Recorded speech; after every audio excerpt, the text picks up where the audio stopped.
अब तो आप वो कर रहे हैं, मगर आपसे तो बात ही नहीं हो पाएगी ना, आप तो आइयो ही नहीं ना उसमें। हाँ ये तो नहीं। आप आओ पहले। SDM sir.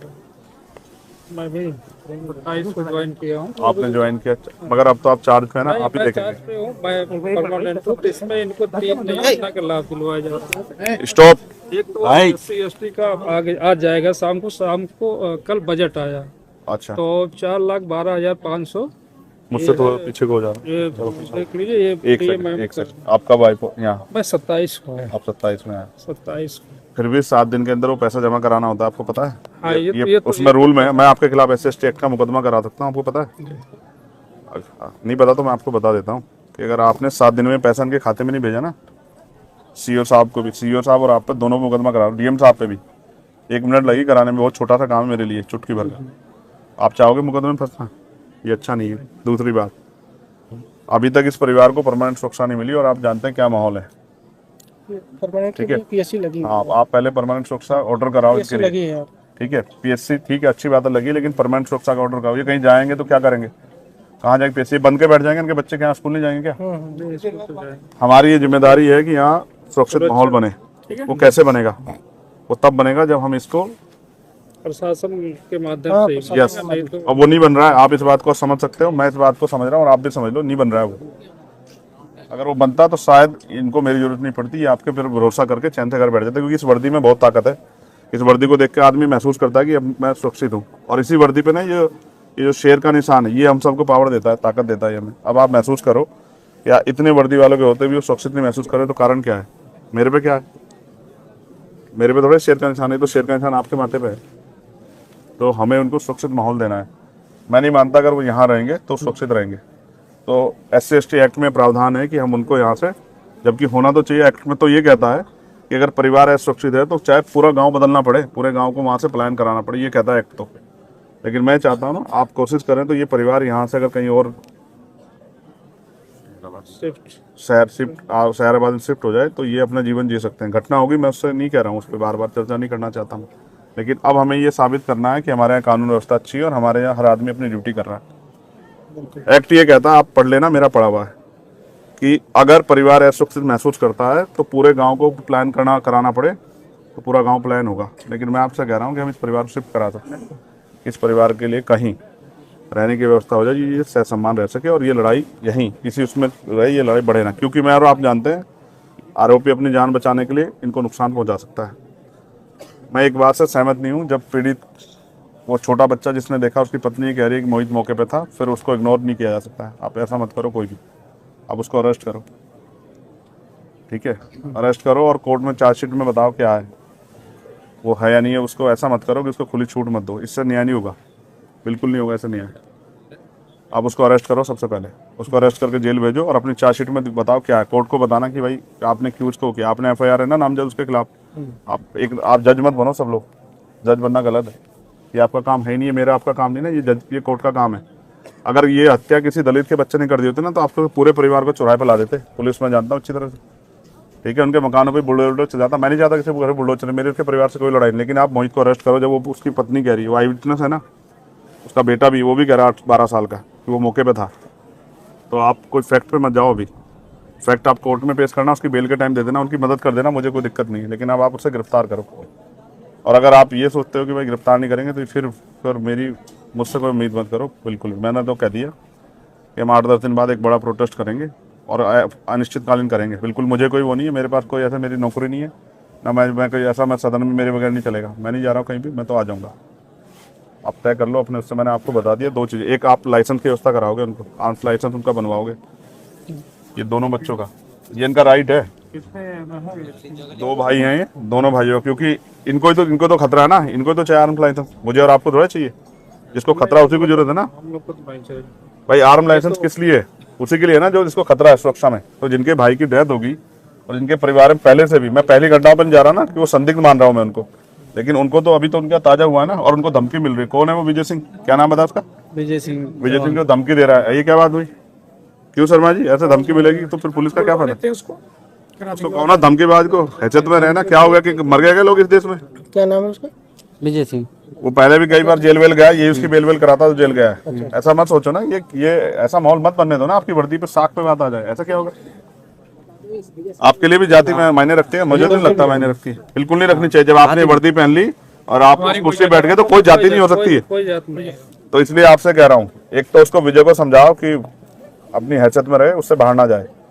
अगर वैसा मन हो तो फिर ये खराब हो जाएगा। और हम किससे कमजोर नहीं है, ये बात अच्छी तरह समझ लें। और हमने कई बार, राजीव हमारे यहाँ रह गए, वो जानते हैं, हम उसमें पढ़ना नहीं चाहते, बिल्कुल कह रहा हूँ, बिल्कुल। लेकिन अगर बच्चों पे आंच आ गई ना तो मुझसे नहीं बुरा होगा कोई, ये बात आप सोच लेना। नहीं अगर आप किसी ने मुझे बताया ना, मैं इनसे, मैंने नहीं दिया नंबर, इनको टच में रहूंगा। अगर इन्होंने कहा धमकी कोई दे रहा है तो फिर मैं यहीं आके बैठ जाऊंगा, निश्चिंत रहिए, मैं नहीं जाऊंगा, मेरा घर है। फिर आप अपने आप संभालना कोई के। प्रॉब्लम नहीं कि वो हम देख लेंगे इनका। बिल्कुल निश्चिंत रहिए। एक इनका पारिवारिक लाभ अलग कर दिया गया है, ठीक है। एक जो इनकी, है मुख्यमंत्री बाल सेवा योजना, ठीक है, वो कर दिया गया, वृद्धावस्था पेंशन ठीक कर है। दिया गया। और आप रहने वाले कहाँ के? मैं अम्बेडकर नगर का हूँ। Very good. मैं आपसे रिक्वेस्ट कर रहा हूँ, आपकी कलम में बहुत ताकत है, और डीएम साहब से मैं कहूंगा, वो एक तो इनके लिए पेंशन का प्रावधान है, इसकी माता जी के लिए, वो पेंशन का प्रावधान आप कर सकते हैं, जबकि इस पर कल ही चर्चा हुई है। हो गया सब। आप भी जानते हैं ना भाई, कल से पहले चर्चा नहीं हुई ना। 27 ज्वाइन किया तो मुझे पता चला, तो मैं फिर आकर एक्टिव किया। आप महसूस करो ना, कल ही इनसे आधार कार्ड मांगे ना, ये नहीं हुआ है। देखो, अगर आप ही सब लोग अपने आप सही कर देते ना तो मेरी जरूरत नहीं पड़ती। क्या करेगा चंद्रशेखर? मैं भी आपसे कहूंगा ना भाई, मैं किसे कहूंगा? बिल्कुल सही। तो नहीं हुआ, वो सच बात बता रहा हूँ, नहीं हुआ, उस तरह से नहीं हुआ। हो सकता है कोई दबाव को प्रेशर हो। आधार कार्ड क्लाइंट खाते के लिए मांगे गए बच्चों कल वो सबसे पहला वो है, वो एक्ट का हिस्सा है, वो हमारी ताकत है। पहले आप ये बताओ, ये लड़ेंगे कैसे ये अपने साथ हैं। भाई? अगर वो बेल के लिए हाई कोर्ट चला जाए, यहाँ उसको बेल ना मिले 302 में, वो हाई कोर्ट चला जाए, तो ये हाई कोर्ट जाके उसको अपोज कैसे करेंगे आप बताओ? मैं चिन्हित भी करा दिया उसके बाद, यहीं से जल्दी उसे सजा कराने का भी प्रोसेस चल रहा था। नहीं तो उसको ना फास्ट ट्रैक कोर्ट में हम लेके जाएंगे, तब वो होगा। लगवा दिया है, ठीक है। फास्ट ट्रैक कोर्ट में, और जल्दी से जल्दी उसको सजा। मैं ये बात आपसे इसलिए कह रहा हूँ, ऑपरेशन कन्विक्शन चल रहा है, उसमें उसको करा दिया गया। सीरियसली कह रहा हूँ। जब मुख्यमंत्री इस बात करते हैं हमें बड़ी खुशी होती है कि भाई ये न्यायप्रिय प्रदेश बन गया है, कानून व्यवस्था अच्छी। और जब ऐसी घटनाएं होती है और उसमें अधिकारी कर्मचारी का रोल ऐसा होता है ना, तो बहुत अजीब लगता है कि क्या दलितों के लिए, मैं नहीं कह रहा था वो, मगर ये सच है, कहना पड़ेगा, क्या दलितों के लिए कानून अलग है क्या देश में? नहीं, वो तो संविधान से ही चलता है, तो संविधान। फिर ऐसा कैसे? मैं तो देखता हूँ ना सब चीज़ों को, मैं, मेरे पास सारी घटनाएं आती है, मैं जाता नहीं हूँ। मैं इसलिए नहीं जाता कि इसका परमानेंट सोल्यूशन ढूंढ रहा हूँ मैं, इसका परमानेंट सोल्यूशन जाना नहीं है। तो मैंने आपसे मांग रखी एक, मैं ये नहीं कह रहा हूँ कि आप खेती के लिए पट्टा दें, जबकि वो प्रावधान में, क्योंकि इनके पास जमीन है, मैंने उनसे पूछा, तो मैं उसके लिए नहीं कह रहा हूँ। मैं आपसे कह रहा हूँ, एक, इनके लिए आर्म्स लाइसेंस। दूसरा, अगर हम इनको यहाँ से शिफ्ट करा दें, ये एक्ट का पार्ट है, और अब आप पे बजट भी आप इस कर सकते हैं, ठीक है। दो, तीसरा, एक सुरक्षित माहौल उनके लिए, सुरक्षा व्यवस्था, क्योंकि बच्चे छोटे स्कूल जाए, उन पर क्या गहरा असर पड़ रहा होगा, उनका स्कूल बंद हो गया। कभी तो उनके मन में आएगा ना 2-4 दिन में कि हम स्कूल क्यों नहीं जा पा रहे, उनकी माँ क्या कहेगी? तो उत्तर प्रदेश में कानून व्यवस्था ऐसी कि आप जा नहीं सकते क्योंकि मर जाओगे। ये तो आपकी साख पे सवाल खड़ा हो जाएगा। फास्ट ट्रैक कोर्ट में मुकदमा और परिवार को मुआवजा सरकार दे तो बहुत अच्छी बात है, हम तो करेंगे, हम लोग आपस में मिलकर करेंगे, हमने तय कर लिया। जितने हम बड़ी पंचायत बुलाएंगे उतने हम करेंगे, या हमसे जो भी जुटे वो हम करेंगे। मैं आपको नहीं कह रहा, लेकिन आप चाहो तो कर सकते हैं। ये दुआएं देंगे सब लोग आपको कि भाई किसने हमारी मदद की। देखो, बाप कुछ भी हो, चाहे मिट्टी का हो, लेकिन वो अपने बच्चों को किसी आगे हाथ नहीं फैलाने देता। वो कोशिश करता है कि वो उनकी सारी लड़ाई लड़े। 2 छोटे बच्चे हैं, क्या उनकी शादी कौन करेगा? जब वो उनकी शादी का समय आएगा, आप और मैं कहाँ होंगे पता है थोड़े, और कौन जिंदा रहेगा कौन, ये भी नहीं पता ना। लेकिन वो बाप था ना, वो सब कुछ कर लेता, चाहे वो कैसे करता, लेकिन वो कर लेता। लेकिन खत्म कर दिया ना सब कुछ। तो इसलिए आपसे कह रहा हूँ कि आप कोशिश करो कि ये सब चीजें हों। उनकी पेंशन की व्यवस्था, इसकी व्यवस्था, पेंशन की तो हो गई, पेंशन होगी, पेंशन का हो गया, SC ST वाला, ठीक है। उसमें चार्जशीट लगा के, चार्जशीट में दाखिल करोगे तो उनके बाकी पैसे, ठीक है, पहले ही सेंक्शन ठीक है। अब इनकी और असला का लाइसेंस, ठीक है, एक इनके लिए परमानेंट सुरक्षा। और क्या बचा, किस पे चर्चा की थी मैंने, क्या कहा था तुमसे? बच्चों उसके लिए 2500 रुपए के लिए वो शिक्षा जो है तो मिलेगी। वो कर सकते हैं, मैंने एक डीएम साहब से कराई थी उनके बच्चों की। वो हो गया, वो बच्चों को मिलेगा 2500 रुपये पर मंथ। हाँ है, वो 2500 रुपए का प्रावधान है एक बच्चे का। 3 में से 2 का होता है वो। मैंने कराया, मेरे अच्छी तरह, यहाँ आगरा में एक डीएम थे, उन्होंने, बहुत अच्छे डीएम थे, उन्होंने मुझसे बात की और उन्होंने करा कर दिया, ठीक है।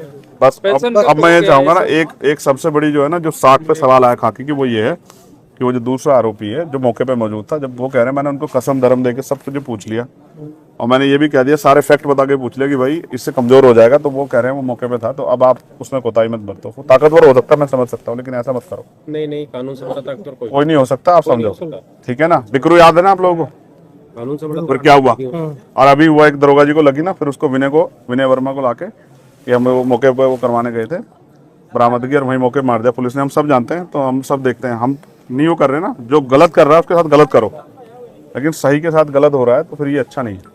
तो इसलिए उसको अरेस्ट करो राजीव भाई, और कह देना चारों मैडम से मैं एक ही उस तक वो करूंगा, मैं आज उनकी रेस्पेक्ट करूंगा अगर वो इस काम कर देंगे, और नहीं करेंगी ना, ऐसे जैसे धमका रही है ना, वो जो सुन रहा था मैं अभी, आप थे पता नहीं कोई अंदर ही, तो कह रही है अच्छा इनकी ज्यादा मदद करोगे ना और इनको भड़काओगे तो मैं तुम पे ठोके, क्या कर देंगे, ठोके मुकदमा।